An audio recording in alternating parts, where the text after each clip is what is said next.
Season 2 of the Bang Dream anime served as a revamp for the franchise in a lot of ways. The 3D animation was polished and eye-catching, the story explored a variety of new bands from the mobile game, and the soundtrack was filled with classics and brand new bangers. Today, we're going to focus on the songs introduced in the second season and rank them from worst to best. So any song released before this season aired in the beginning of 2019 won't be considered in the ranking. From Kizuna music to Firebird, there are a lot of fan-favorite songs in this season, but it's time to find out which songs in Bang Dream's second season stand out above the rest.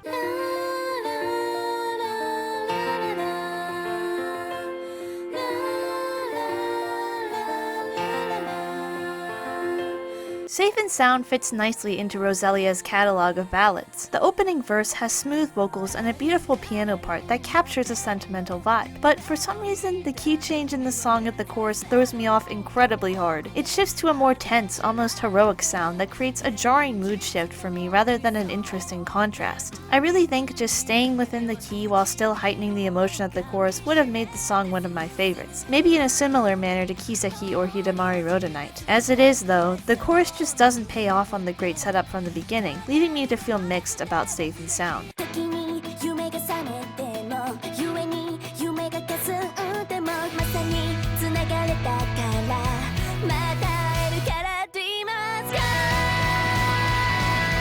Dreamers Go is your standard cute and inspirational pop and party song. It certainly accomplishes that goal, as it brings a lot of uplifting energy with a fun drum and guitar part, but beyond that, it doesn't provide much innovation on the formula. It's completely inoffensive in its general good quality, and so it doesn't stand out to me as a result. Compared to other pop and party songs that convey an uplifting feeling with more creativity like Circling or Pop and Shuffle, Dreamers Go accomplishes the same emotions on a base level but doesn't have as much strength to it.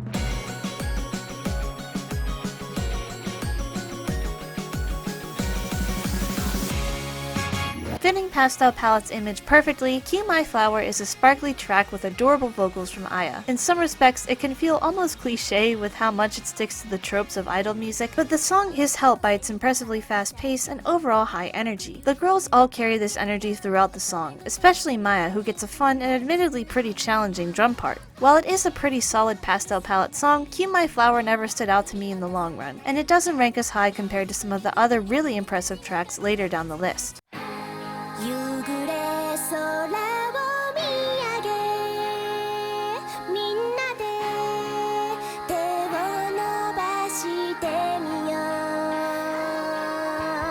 Jumpin is the alternate ending theme for the anime, and I do feel a little more favorable about it than Safe and Sound. The song is almost aggressively loud and cheerful, pushing a fast tempo along with strong vocals from all of Pop and Party. Even one of the choruses is just everyone shouting, "Jumping girls, jumping jump, jumping jump," but there's something heartwarming about this slightly crazed level of excitement. While it can be a bit repetitive in some aspects, there's a lot of unique elements to the instrumentation of the track that pushes Pop and Party to its limits. I don't have very strong feelings towards either of the ending themes, but Jumpin is definitely my favorite of the two.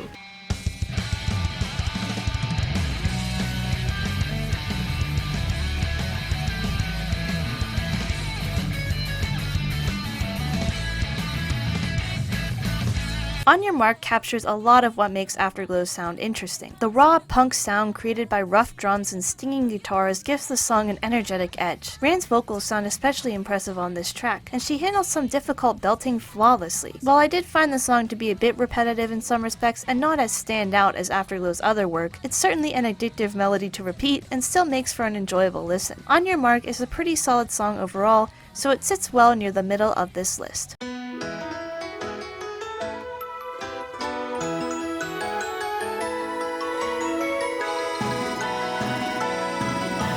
If you thought Jumpin was a bit too hyperactive, then Ika Will Sing is pure ADHD. Fitting Hello Happy World's theme, the song is like a fun carnival ride taking you through exciting twists and turns. Like always, Kokuro's vocals sound adorable, and this song takes the opportunity to employ even more creative experimentation with the instrumentals than usual. I can understand how some people might feel overwhelmed by how intensely happy this song is, but I still think that Ika Will Sing has a lot of creative charm to it that makes it a memorable track.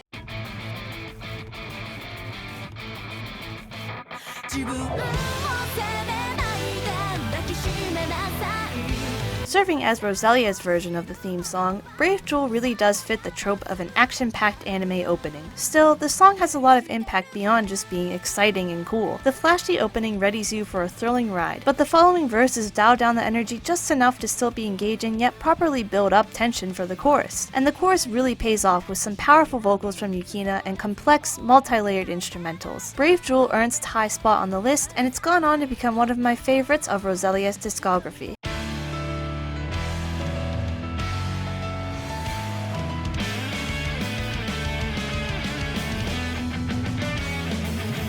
In a similar manner, Kizuna music follows the trope of an uplifting idol anime opening, but it certainly has its own aspects that make it stand out from the crowd. The more graceful, gentle piano part works surprisingly well with the energetic guitar part, and the two contrasting sounds are implemented in creative ways to smoothly shift the tone of the song from quiet and heartfelt to loud and cheerful. Likewise, each member of Poppin' Party gives a great vocal performance that changes from a soothing melody to emotional belting to complement the various moods of the track. This song especially showcases Aimi's vocal dexterity and her impressive ability to maintain Kasumi's happy tone while still expressing a deeper emotion in her performance. While it can be a bit cliche, Kizuna music takes these tropes and turns them into something more special.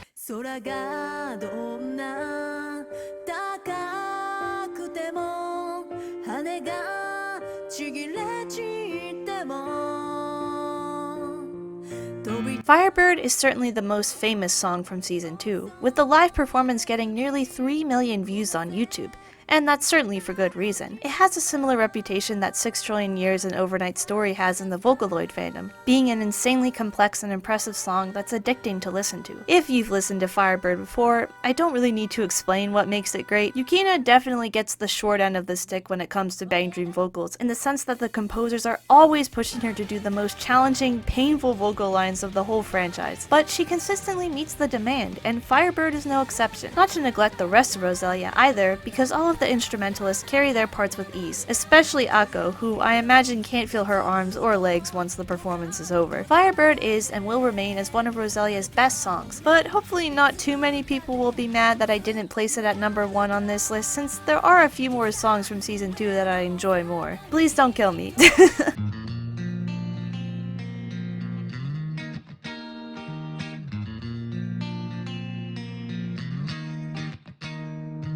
You had me at Tae and Layer Duet. Yes, both of their beautiful vocal performances really make Nakanai an amazing track. Layer's smoother, more mature voice and Tae's rough around the edges yet still pretty voice complement each other wonderfully, as well as perfectly capture their different characters. It's one of those moments that reminds you of what makes Bang Dream special and showcases its ability to make great songs that thematically tie in with the story of the characters. Also, acoustic, bare-bones instrumentals are often a strength for me rather than a weakness. Seo Otsuka does especially well on these tracks, considering the fact she started her career by doing acoustic street performances. Nakanai is one of those songs where the stars aligned and each element was perfectly selected to make it come out as great as it did. But there is one song that does an even greater job with beautiful vocals, heartfelt instrumentals, and narrative relevance, and that song is...